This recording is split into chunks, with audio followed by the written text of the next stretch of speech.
This video is all about being a modern day mystic. Let's get it. Yeah. I'm inspired. I'm inspired.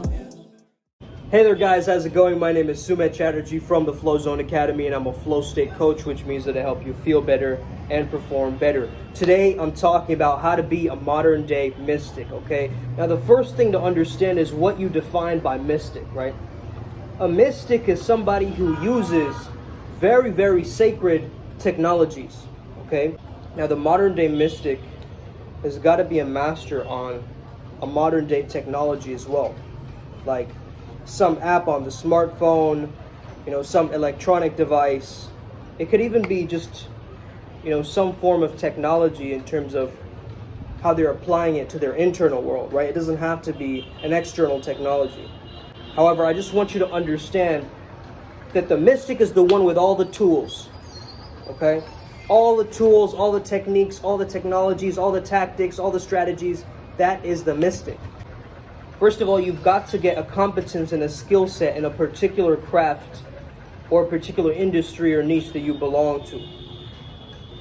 So once you understand that, then you can actually start to refine your technology. And so the mystic understands the internal world, the internal environment very, very well. They're able to really explore with depth their inner world. And they understand that there's three types of enlightenment. Of course, there's the absolute, there is the ultimate, there's the God of all gods, there's the universe. However, there are three different paths towards enlightenment. The first path towards enlightenment is the path of awareness, okay? It's a path of awareness, of inner awareness, of inner clarity, okay? Getting much more clear, getting much more aware, getting much more conscious. The second form of enlightenment is energetic, okay? It's all about getting more energy, getting a very clean aura, getting very, very vibrant, and maybe you're following a yogic path or one that's more towards movement. The root word of religion means to bind together.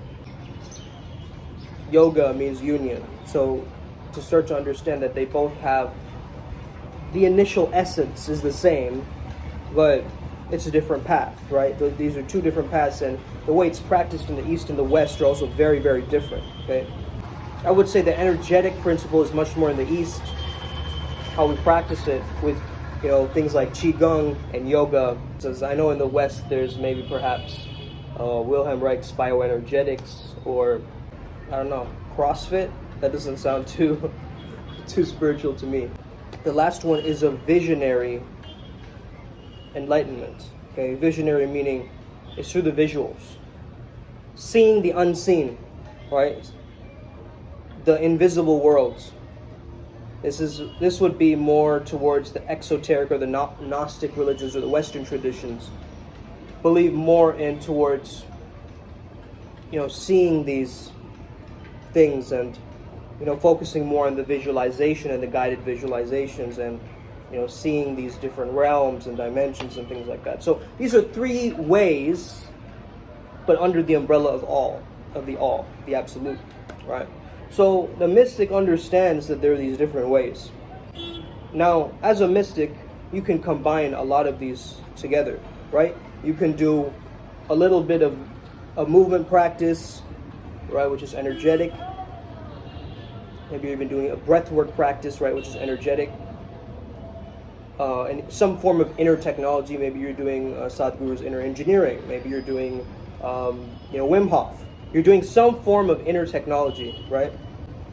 The second thing that I mentioned was, awareness, right? So having some form of internal communication with yourself, some introspective practice like meditation, journaling, chanting, the difference between mantras and affirmations. I spoke about it on this channel.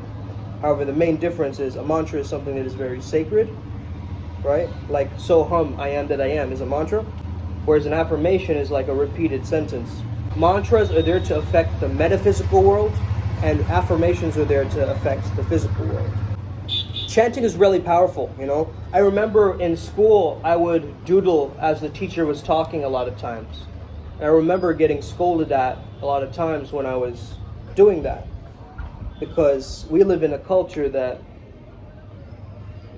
is so preoccupied with being results focused, being results oriented, and doing one thing that it starts to shame this multitasking, polyphasic or polychronal culture, right? To really understand that, hey, multitasking isn't bad when you have more RAM in your brain. Like if you have ADHD, for instance, you actually want to be multitasking because it actually helps to calm you down. Like the MacGyver method, which is very commonly used as a flow state tool or practice, right? Meaning, the story of MacGyver is that he writes something down and he walks away, right? He eats some pie or he goes for a walk and then he comes back, and then the mystery suddenly enters his subconscious mind, right? The problem is solved. So similarly in our own lives, we can do this too, right? We can play with the Rubik's Cube, or we can go gardening, or we can go for a walk, or we can go on a little bit of a solo rave or a dance, right? And then come back to it, our problems or our work or whatever we're doing, and it's just going to help us amp up that energy. It's called the MacGyver method, okay? You can look this up. So in the yogic practice, we call it an alambana, right? So just like I have these prayer beads or monk beads or whatever you want to call these japa beads, malas, these are Rudraksh beads specifically. You can always chant while counting these, right? That's an alambana. Basically, it's a meditative support. It means support, right? So me doodling in school was actually a support to me, but the teachers didn't see it that way. So in my eyes, I made the alambana, which was used for my support, as the opposite of that, right? It became unsupportive because how I framed it. But the mystic knows to use tools to their benefit. Like for instance, I have a little bit of anxiety. So instead of buying, a fidget toy or something like that, which used to be cool a little while ago, everybody was buying fidget toys and things like that, fidget spinners and things like that. I'm a grown-ass man right now, you know what I mean? I can't be going around with fidget spinners, but what I can do is I can create different elements of my clothing style to gamify. I'll give you an example. My ring spins. Okay? So I'll just go like this, and that will be my alambana. So as I'm listening to a lecture, or someone speak, or working, I can always do this with my finger as a way to get me into that meditative flow state, to enter that practice. So that's a very powerful tool to have as a mystic.